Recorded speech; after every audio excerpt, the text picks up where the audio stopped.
Hi friends, कसे आहात तुम्ही? मजेतच असाल, मी पण मजेतच आहे. चला तर मग आज छान अशी कचोरी बनवणार आहोत. तर स्वीटच्या दुकानात जशी कचोरी भेटते ना, तशी त्याच पद्धतीने आपण घरातल्या साहित्यांमध्ये आणि गव्हाच्या पिठापासून खस्ता कचोरी कशी बनवायची ती बघणार आहोत. बघता क्षणी खाण्याची इच्छा होते अशी खुसखुशीत छान चविष्ट अशी आज आपण खस्ता कचोरी बघणार आहोत. तर साहित्य बघूया चला. 300 ग्रॅम वाटाणे घेतलेत, हिरवी मिरची लसूण घेतल्या आणि 1 चमचा बडीशोप, जिरे घेतले 1 चमचा, 3 मिऱ्या घेतलेल्या आहेत, लाल 2 मिरच्या घेतलेल्या आहेत. अख्खे धणे नसल्यामुळे मी धना पावडर 1 चमचा घेणार आहे.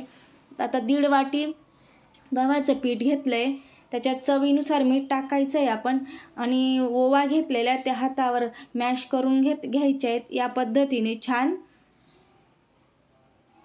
याच्यामुळे खस्ता होतात कचोरी. आणि एक पळी तेल खूप असं गरम करून पिठात टाकून घेतलेलं आहे बघू शकता.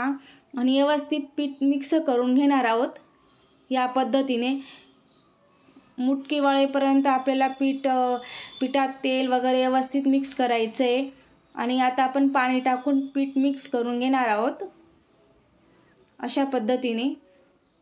आपल्याला जास्त सैल आणि जास्त कडकही पीठ नको आहे, मीडियमच पीठ हवं आहे.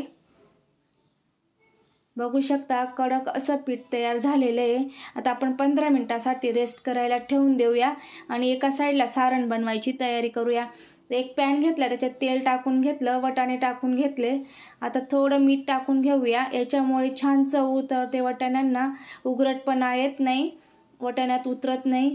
छान असं 2-5 मिनिटं तव्यावर पॅनमध्ये गरम करून थंड व्हायला ठेवलेले. आता आपण इकडं मसाला तयार करून घेतलेला आहे बघू शकता. जे आपण बडीशोप घेतली होती, मिऱ्या घेतल्या होत्या, लाल मिरची घेतली होती, छान अशी वाटून घेतलेलं आहे, मसाला तयार करून घेतलेला आहे. आता आपण एका साईडला जे थंड करायला ठेवलेलं होते वाटाणे, ते मिक्सरला छान असे बारीक दळून घेतलेले आहेत. आता आपण फोडणी देऊया. मिश्रण आता एका साईडला व्यवस्थित टाकून घेणार आहोत. तेल टाकून घेतलेले. जो ठेचा बनवला होता हिरव्या मिरचीचा, तो पण याच्यात टाकून घेतलेला आहे. खलबत्त्यात कुटून घेतलेला होता, त्याच्याने पण छान चव येते.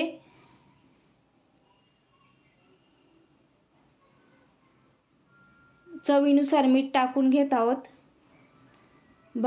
हिरवी कोथिंबीर टाकून घेतलेली आहे. 1 चमचा 2 चमचे जो आपण मसाला तयार केलेला आहे तो टाकून घेतलेला आहे. खलबत्त्यात जाडसर कुटून घ्यायचा आहे. लाल तिखट टाकून घेतलं, हळद टाकून घेतलेली आहे. व्यवस्थित आता मिक्स करून घेणार आहोत.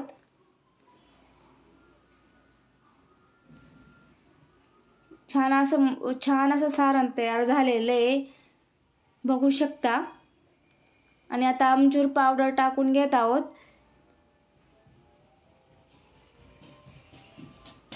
छान असं पीठ पण व्यवस्थित तयार झालेलं पाहिजे आपल्याला, तसंच तयार झालेलं आहे बघू शकतात. त्यातला एक गोळा घ्यायचा आहे. दोन्ही हाताच्या साहाय्याने छान असं चाळे बनवून घेणार आहोत, पारी बनवून घेणार आहोत अशा पद्धतीने बघू शकता. आणि आता त्याच्यात आपण व्यवस्थित भरून घेणार आहोत, सारण भरून घेत आहोत. या पद्धतीने सारण भरायचं आहे आपल्याला दाबून बघू शकता. आणि दोन्ही हाताच्या साहाय्याने आपल्याला ते पसरून घेणार आहोत. आतमधलं सारण सुद्धा असं दाबून काटापर्यंत आपल्याला सारण गेलं पाहिजे. असे छोट्या छोट्या आकाराच्या आपल्याला कचोरी बनवून घेणार आहोत. छान अशा तयार झालेल्या आहेत बघू शकता. अशाच पद्धतीने तुम्ही सुद्धा बनवा. आता आपण तेल आहे ना कमी आचेवरच ठेवलेलं आहे तापवायला. आणि त्याच्यातच आपल्याला कमीत कमी 8 ते 10 मिनिटं लागतात 4 कचोरी तळायला. आणि कमी गॅसवरतीच तळायचे आहेत, कारण ते गव्हाच्या पिठाच्या असल्यामुळे बघू शकता या पद्धतीने.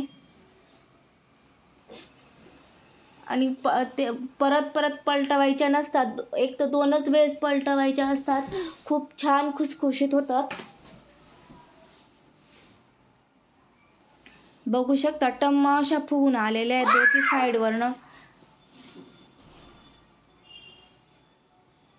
छान अशा कचोरी तयार झालेली, ब्राऊन कलर आलेला आहे. आता आपण हे कचोऱ्या काढून घेऊया.